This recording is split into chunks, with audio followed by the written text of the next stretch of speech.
I want to tell you a story about a time that some friends and I were hiking in the nearby French Alps and we discovered some really strange objects on the hillside.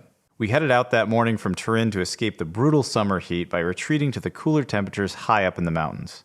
We crossed into France near Moncenisio, where the air was cool and the views were spectacular. As we began our hike out of Vallée Cheny, I immediately noticed some things in the landscape that didn't look like they belonged there. At around 2,300 meters in elevation, we arrived at Forte De Vriance, an old fortress built in the late 19th century and reminded me more of a castle with its moat and everything. This is an odd sight seeing such an impressive structure like this so far up in the Alps with nothing else around it. Sadly, it looked like it was closed for the day, so we pressed a little further up the trail, where more unexpected objects began to appear. We found this iron dome with what looked like fake rocks sticking out of it, these partially destroyed stairs that led to nowhere, and this eerie-looking door that appeared to go into a cave. These objects seemed so out of place in the natural landscape of the Alps, so naturally Christoph and I decided some more exploration was needed.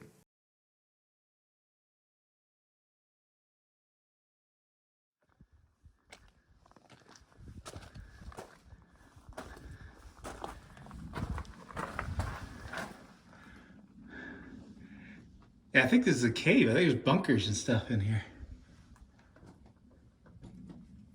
It's got a steel reinforced roof. Hello! Woo! Checking out this bunker.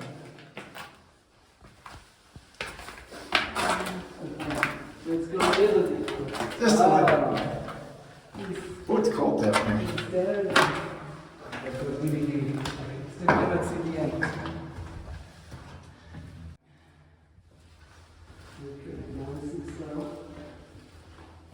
No tripwires or bombs, I hope. Just check it out, yeah. Okay, left nothing. Shit, that goes much deeper again. Definitely World War II era. I think there's some light. No? Oh, there it is. Yeah, it's from coming from above. Or stalagmites. Can you see the end? No. There's something there on the right. What's down there? There's something ahead. I can't see exactly what.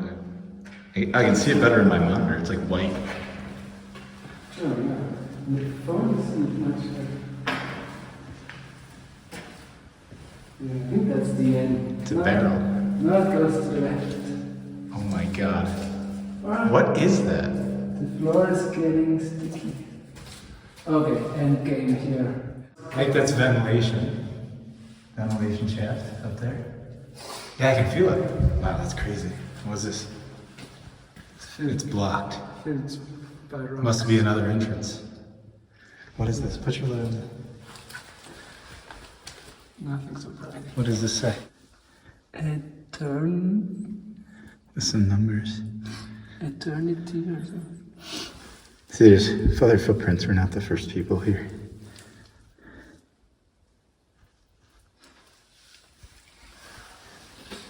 Okay. Yeah, come over here. You put your face like right there. You kind of feel the air coming down. Yeah. Can you feel it? Mm-hmm. Yeah, must be ventilation. Some of them did. Resistance.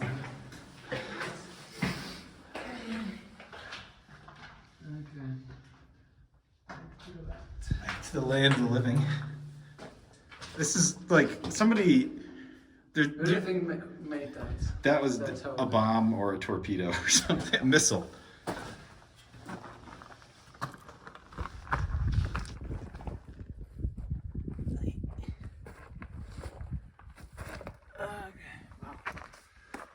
Our friend Fabio, who was guiding us for the day, told us that these structures were built by the Italian army to defend against invasion. Suddenly, I was wishing I paid more attention to my high school history class. But to really understand what was going on in the region, I had to go back well before the war began. Before 1871, Italy as we know it today didn't really exist. Which is crazy to think about since my great-grandpa, who came from a small town just outside Naples, was born only 20 years after Italy became a country. Before then, it was just a collection of kingdoms, duchies, and papal states throughout the Italian peninsula. After Vittorio Emanuele II unified Italy, some parts of the Piedmont region were handed over to the French. And that's the same region that we were hiking in that day. So, if this has been part of France for the last 150 years, what are Italian-built bunkers doing there? Well, naturally, this leads us into the Second World War, where fascist dictator and first-rate a-hole Benito Mussolini had this grand vision of expanding Italian territory to recreate some sort of new Roman Empire. This desire for territorial expansion pushed into France in 1941, returning some of this area back to the Italians. As part of the campaign, the Italian army built a system of defensive structures along their 1,800-kilometer border with France, Switzerland, Austria, and Yugoslavia. And what we stumbled across on the side of the mountain was part of this defensive system. I was still curious why there was so much fortification in this one particular area, though. That was until I took a look at a topographical map. You see, Val Cenis has been used as a trade route between Italy and France for hundreds of years. This accessibility across the Alps became a liability during wartime, explaining why the Italians were so eager to take over this region and build up defenses high up in the mountains. As we hiked down past the Alpine marmots, we were able to see more remains of this defensive system. So Fabio says there's an old church somewhere out there. And when the water level drops, you can see it. Exactly. It's crazy. And this is so what you see here, this is the old bridge.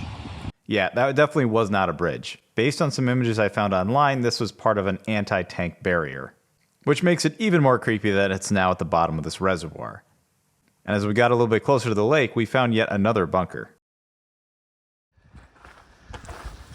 So it's not as hard to get into. Oh my god. Just walk right in. Oh my god. Fabio mentioned that there's an even bigger fortress on the other side of the dam that we could go visit, but I'll save that for another video. To bring this full circle, let's go back to the map of Italy. After the war, Italy gave back some of the lands it seized during the conflict, returning Val Cenis once again to France. And when the French got it back, they didn't bother to remove many of the bunkers and structures that were there. And personally, I think this is a great idea. Seeing this kind of history in person is pretty incredible and gives you a lot of respect for the troops that were there during the time. However, I think the history of this region still has a happy ending. The lake I keep referring to is actually an artificial reservoir that formed after the Mount Cenis Dam was constructed in the 1960s. This project was a joint venture between the French and the Italians, and the hydroelectric power that's generated there is still shared by the two nations. I had a lot of fun researching for today's video. Let me know if you want to see more content like this in the comments below. Anyway, thanks again for watching. I'll see you guys in the next one.